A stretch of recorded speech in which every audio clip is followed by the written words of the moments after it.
Oke bang, kemarin sempat kan Nikita Mirjani udah pakai baju oranye tuh. Nah terus belum lama anaknya menawarkan diri untuk menjadi penangguhan. Eh, di umur di umur yang di bawah 17 tahun, terus si Loli menawarkan diri ke polisi supaya dia bisa menjadi penangguhan untuk ibunya sendiri. Itu gimana sih bang? Bisa kah atau gimana, kan di bawah umur tuh? Dulu ya. Ya. Iya, baik. Tentunya kan kita mesti lihat ya, pertanggungjawaban itu kan sudah diatur secara hukum. Pertanggungjawab secara hukum itu pada waktu seseorang dinyatakan dewasa. Dewasa tuh berapa sih? 18 tahun ke atas. Bahkan ada perbuatan-perbuatan tertentu secara hukum 18 tahun juga belum dianggap dewasa. 21 tahun baru boleh. Kita anggaplah sekarang ukurannya ada 18 tahun, ya kan? Sementara kan Loli ini umurnya baru 16 tahun kalau nggak salah ya. Jadi justru dia itu harusnya di bawah naungan ibunya. Katakanlah kalau dia mengalami sesuatu, seperti kayak kasus kemarin dia sama si Bajida itu, ibunya kapanpun tetap punya hak 100%. Jadi kalau kemarin isunya dibilang, oh ini bisa katakanlah jatuh ke Rasman, hak asuh segala macam, ya nggak bisa juga memang. Sepanjang membuang ibunya masih ada, negara juga pasti akan mengatakan bahwa sebaiknya ya anak itu memang dibawa ibunya. Ya, jadi kalau dibilang tadi apakah memang boleh dia mengajukan, ya mengajukan boleh-boleh aja. Tapi legalitasnya dia sebagai anak yang masih di bawah umur itu tidak dibenarkan. Gitu.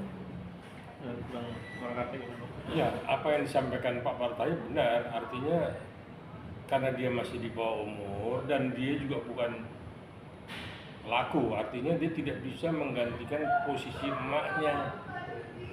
Nah, kenapa juga Nikita ditahan? Saya pikir karena memang berulang kali kan. Jadi memang kalau kita bilang memang selebriti yang memang agak urakan sedikit ini, ya. Jadi saya pikir harus dia pertanggungjawabkan perbuatannya dan tidak bisa digantikan oleh posisinya si Loli.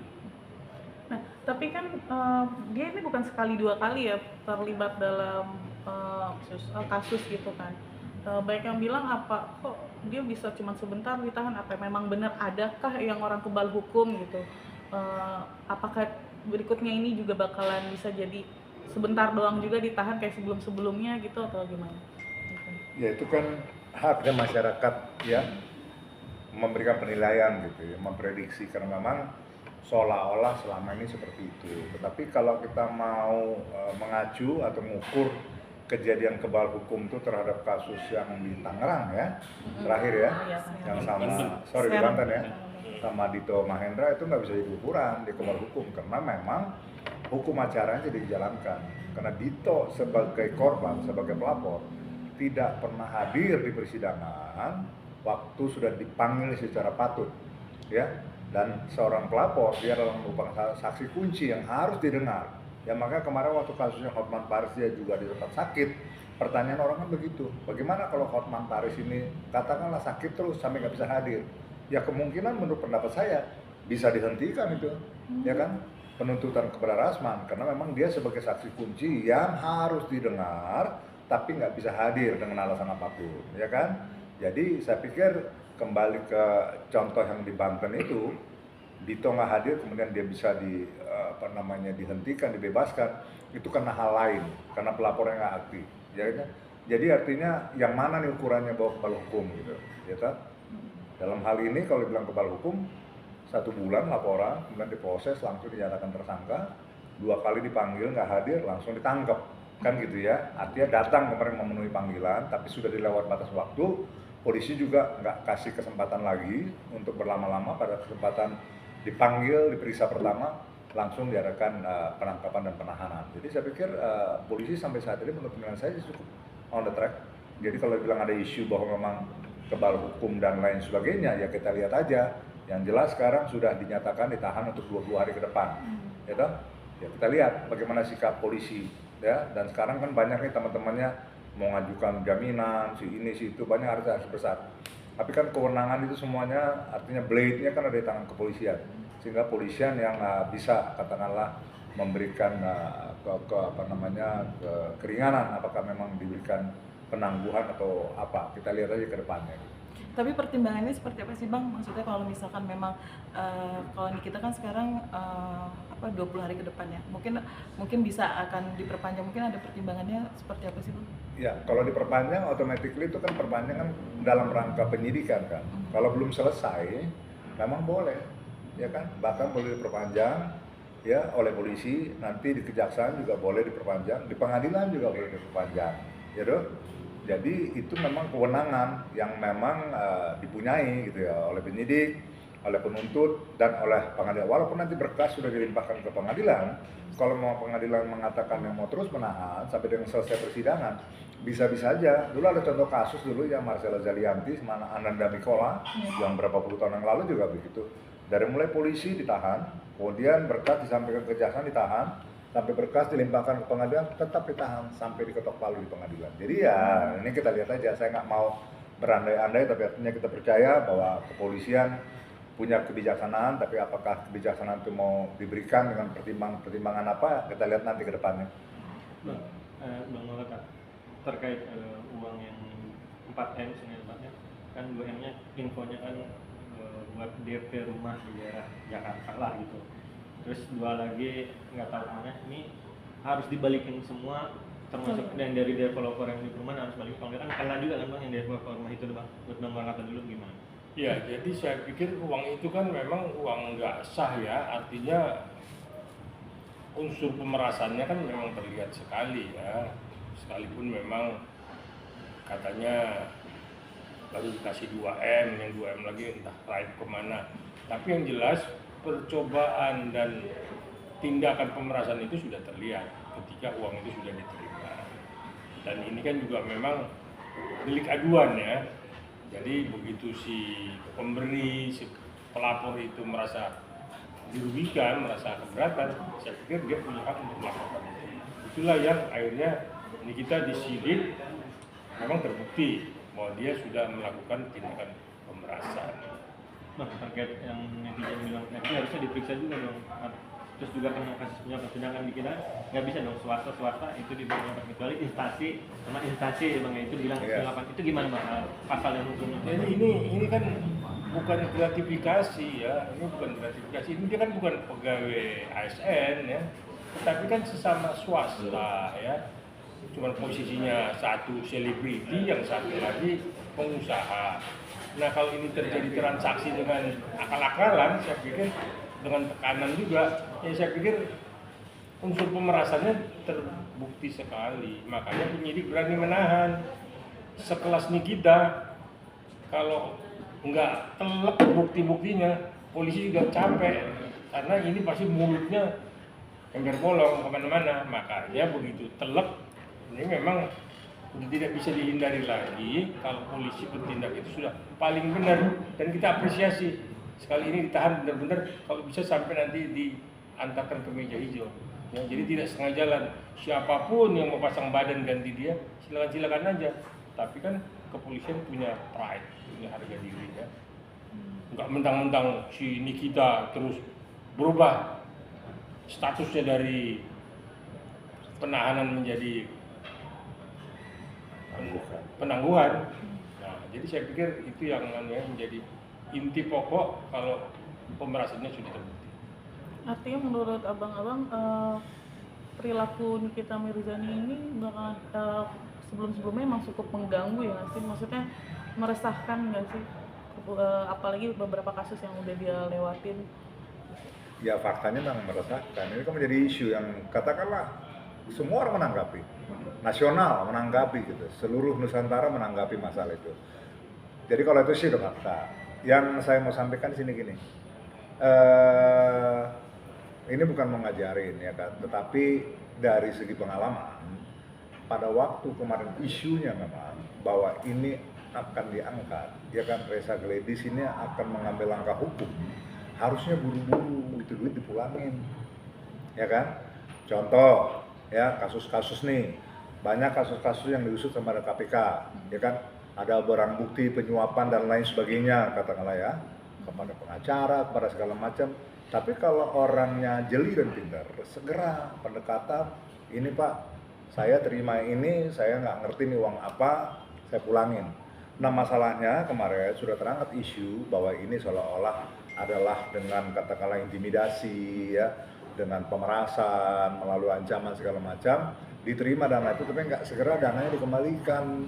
Nah kalau sekarang ditanya bagaimana nih ceritanya gitu, ya nggak bisa lagi kalau sekarang. Kalau menurut saya pikir Bung Karta juga setuju. Kenapa? Ya contoh kecil nih ya, ini maling ayam umpamanya, kita udah maling, ya kemudian kita sadar gitu, ya kan? Tapi laporan udah sempat masuk, ini Pak polisi ayamnya dipulangin, kemudian nggak jadi saya dinyatakan sebagai pencuri maling, nggak bisa. Karena barang itu sudah diterima, udah sempurna sampai di tangan dia. Demikian juga dari hasil katakanlah yang disampaikan di media yang saya tahu bahwa ini ada katakanlah satu seperti sindikat gitu yang mengatur sehingga memang akhirnya Reza Gledis harus menyerahkan karena memang dia ketakutan diancam kiri kanan. Tetapi yang jelas dananya udah masuk, sudah sah diterima oleh pihak-pihak ini ya termasuk kita. Jadi memang kejadian itu sempurna gitu, ya kan? Pengancamannya bisa dibuktikan, kemudian pemerasannya juga bisa dibuktikan, kemudian sudah diterima, kecuali belum diterima. Nah udah diterima, jadi udah sempurna udah. Jadi nggak ada alasan sekarang kalau dipulangin. Kalau sekarang bilangnya udah, saya pulangin aja. Kecuali ini ya, Reza Gledis memang mau menerima, nanti dibikin katakanlah mediasi ya, restoratif justice-nya, kemudian di sana ada kesepakatan. Itu lain cerita. Tapi yang saya dengar Reza Gledis juga ada mengatakan nggak ada restoratif. Ini pelajaran dan ini mau maju terus. Ya kita tunggu aja. Oke, Bang, ada tambahan terkait seperti apa nih Kak skenario penyidik gimana dan pengacara? Ya, saya pikir yang paling pokok di kita ini kejiwaannya mesti diperiksa ya, karena kontroversial sekali. Beda dengan selebriti lain. Ini nggak bisa ditolak sedikit, begitu ditolak, waduh, semua peraturan pun ditabrak sama dia. Nah, saya pikir kepolisian nanti bawa dia ke psikolog, diperiksa kejiwaannya seperti apa bla bla bla. Nah, kalau memang harus dipertanggungjawabkan masalah penahanan dia sekarang, ya setelah hasil dari pemeriksaan kejiwaannya, mungkin udah sakit jiwa. Saya pikir itu yang paling pokok. Karena di segala persoalan, ini bukan menaikkan rating lagi, bukan, tapi ini memang sudah harus kejiwaannya diperiksa ya. Oke. Tapi gimana Bung Karta? Ini kan anaknya nggak juga penangguhan dengan alasan mungkin ada masih kecil-kecil segala macam. Kalau Bung Karta gimana pendapatannya dengan pendapatnya mengenai dengan alasan ada anak segala macam? Apa setuju diberikan Saya keringanan pikir penangguhan? gini, jadi dia nggak perlu diberi penangguhan karena dia kan nggak netein, nggak nyusuin, kecuali dia nyusuin. Nah itu baru. Itu pun juga kalau memang kelakuannya begitu terus, bayinya dibawa ke penjara, bawa ke sel, nete di dalam. Oh bisa begitu ya? Pak? Bisa. Jadi nggak harus karena emaknya sudah berumur memberi nafkah kepada anak segala macam, terus anaknya gantian pasang badan. Bukan, siapa yang melakukan perbuatan hukum, dia harus mempertanggungjawabkan. Walaupun infonya dia lagi hamil 4 bulan, itu gimana? Ya kita nggak tahu hamil yang naikin siapa juga, kita nggak tahu. Kita lihat aja nanti lah, siapa yang berteriak akan. Nanti sebentar lagi persoalan lagi. Si A tidak bertanggung jawab, ini udah 4 bulan, pasti jadi rame lagi. Kita lihat aja nanti. Makanya saya bilang ini orang kejiwaannya perlu diperiksa. Saya kenal betul ini karena memang saya berteman lama sama sini kita. Jadi saya pikir setuju sekali untuk dibawa ke psikolog. Kalau saya boleh tambahkan yang mudah-mudahan benar yang disampaikan. Karena kalau nggak benar kan jadi juga artinya membuat suatu kegaduhan lagi gitu ya kan. Karena dia apa yang disampaikan seolah-olah kan orang jadi percaya gitu kan. Tetapi artinya juga ini suatu pembelajaran lah. Katakanlah pun kalaupun itu benar, tapi artinya kan juga udah nggak benar statement itu gitu ya kan. Artinya saya hamil sama sini, bapaknya nggak peduli siapa segala macam. Saya pikirkan sangat, ini kan public figure, itu apa sih? Ya kan, orang yang dikenal di tengah-tengah masyarakat, pelaku ketahui bidang seni dan segala macam. Nah, bagaimana konsekuensi sebagai seorang public figure? Dia diharapkan menjadi contoh yang baik di tengah-tengah masyarakat. Itu loh. Teladan. Ya, di teladan. Nah, kalau public figure tidak memberikan teladan yang baik, ya kasihan ya fansnya dia, ya penggemar dia segala macam, akhirnya jadi salah gitu loh ya untuk menilai. Ya, sama dengan kalau menyinggung dengan si Hotman Paris itu kan. ya disenggol-senggol si Ahok segala macam. Ya kan akibatnya apa sekarang kalau saya bilang? Saya sampaikan kemarin. Karena apa? Pada waktu dia senggol, ya kemudian orang tuh masih banyak yang mendukung, Iya. ya kan?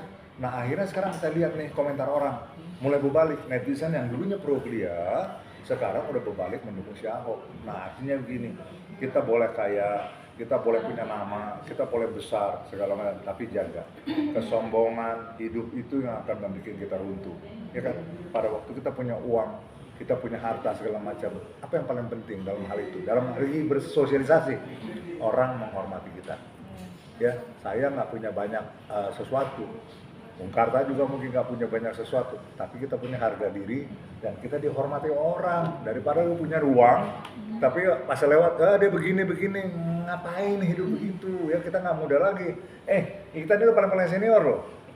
Ini 70 tahun, ini 72 tahun, ya 73. Ya ini yang muda-muda mesti denger kita nih. Ini udah pengacara, lawyer, advokat yang udah senior udah langka nih. Jadi kalau kita nasihatin, ada dengerin ya, terutama lu tuh Hotman Paris, dengerin tuh kita dua ngomong. Pengalamannya udah Nanti dulu nih, ini kan media nih kerjanya mengipas melulu. Itu saya mau tanya, yang bilang dia hamil 4 bulan siapa? Info Apa sampingan. bisa umur 54 hamil lagi? Itu aja pertanyaannya. 54. enggak bang. Hah? Ini kita, Iya dong. ini kita bukan di kita Kalau masih 54 coba periksa KTP-nya. Dia suka dimudah-mudahin itu. Oh, gitu. Siap, Plot twist. terima kasih. Enggak.